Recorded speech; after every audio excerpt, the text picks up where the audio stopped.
السلام الله وبركاته. معكم فيصل عنيزي. اليوم جيكم شرح كيف تحول رصيد سوا من رصيد سوا الى رصيد سوا. اوكي، الطريقه جدا سهله ومره بسيطه. في طريقتين. الطريقه الاولى من الاتصال، نضغط عليه، تحط نجمه 133 نجمه وتكتب الرقم الشخص اللي تبي تحول له، ثم تضغط نجمه، ثم تضيف المبلغ. مثلا تبي تحول له 10 ريال، ثم تضغط مربع وتحول. طبعا زي ما ذكرت تحط الرقم الاول نجمه 133، بعدين نجمه، ثم تكتب رقم اللي تبي تحول له كامل، ثم نجمه، ثم المبلغ اللي تبي تحول له، ثم مربع. الطريقة الثانية والطريقة جدا سهلة، زي ما تشوفون ندخل STC، ثم نجي عند إدارة رقمك، ثم التحويل نضغط عليها، ثم إرسال.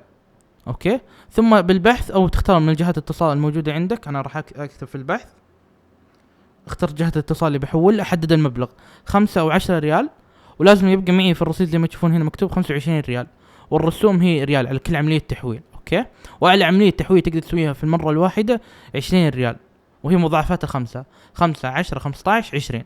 راح نختار اني بحول 10، ثم اضغط هنا لارسال 10، نضغط عليها، وزي ما تشوفون بعد ما نضغط على هذا الخيار راح يرسل لنا كود بعد ما نحدد المبلغ اللي نبي نحوله، وبعد ما ندخل الكود ذا على طول راح يقوم بعملية التحويل. وبس، في نهاية المقطع اتمنى ما تنسون اللايك واشترك بالقناة، ويلا مع السلامة.